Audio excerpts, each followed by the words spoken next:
বিসমিল্লাহির রহমানির রহিম।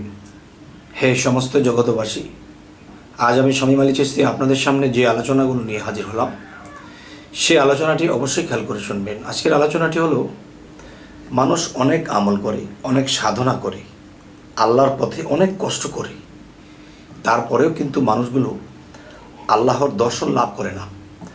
আল্লাহর থেকে অনেক দূরে থাকতে হয়, আল্লাহর দর্শন লাভ হয় না।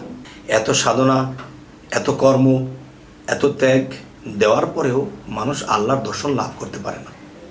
এর মূল বিষয় হলো কি জানেন, যে আপনি যখন ত্যাগ দিচ্ছেন, সেই ত্যাগটা মানুষ বুঝতে পারছে যে আপনি ত্যাগ দিচ্ছেন। আপনি আল্লাহর ইবাদত করছেন, এটা মানুষ বুঝতে পারছে যে আপনি আল্লাহর ইবাদত করছেন। আপনি আল্লাহর সাধনা করতেছেন, এটা মানুষ দেখে বুঝতে পারছে যে সে আল্লাহর সাধনা করতেছে।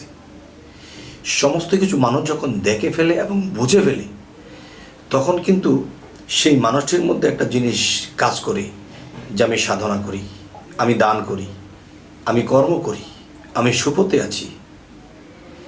তো একটি ভাষা আছে যে, ভালো করে খারাপ সাজো, খারাপ করে ভালো সেজো না, মাওলার ভাব তরঙ্গে এসো আমার সঙ্গে, যদি কারো ভালো লাগে।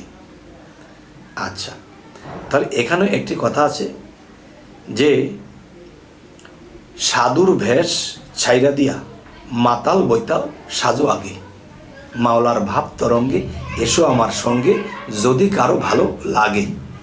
তো এখন যে বিষয়টি আপনাদেরকে বলতে চাচ্ছি, সেটি হলো যে, আমি আল্লাহর ইবাদত করি, আল্লাহর সাধনা করি, আল্লাহর জন্য কষ্ট করি, কাউকে বুঝতে দেওয়া যাবে না। আল্লাহ আমাকে অভাবে রেখেছে, মুখে তেল দিয়ে থাকবো, মানুষকে বুঝতে দেব না।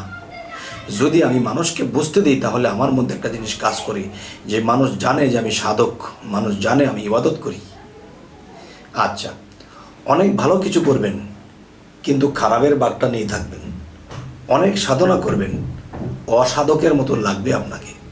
যখন এমন করে চলা হবে, এমন করেই মানুষের জীবনটা কাটাবে, তখন এমন করতে করতে তখন সেই মানুষটি মূলত আত্মত্যাগী হবে।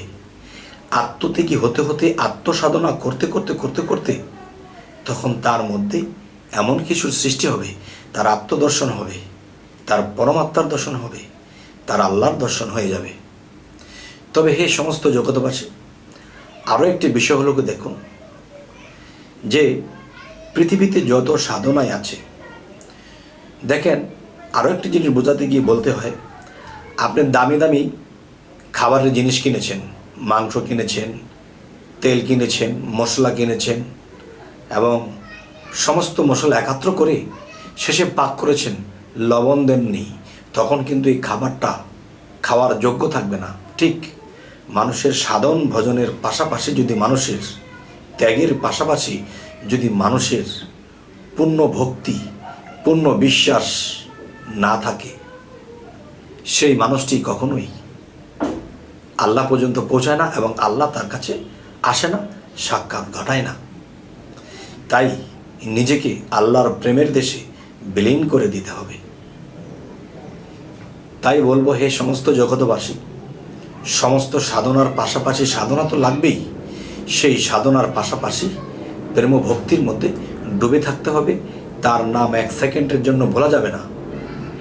যাইতেছে আল্লাহ, আসতেছে হু, শ্বাস নিচ্ছি আল্লাহ, শ্বাস বেরোচ্ছে হু, আল্লাহু আল্লাহু, সামনে খাড়া সেই রূপ, সেই রূপের মধ্যে একদিন আসল যে রূপ, সেটি এসে যাবে। এটিও আসল, সেটিও আসল।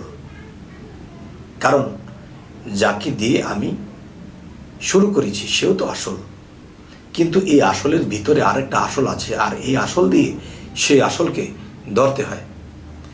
তবে যাই হোক, এই সমস্ত জগতবাসী, আজকে ছোট করে আলোচনা করলাম। সামনে কি ধরনের আলোচনা আপনারা চাইছেন অবশ্যই জানাবেন, এবং আমাদের চ্যানেলটিকে লাইক শেয়ার করে রাখবেন। তো সকলেই ভালো থাকবেন। আল্লাহ হাফিজ।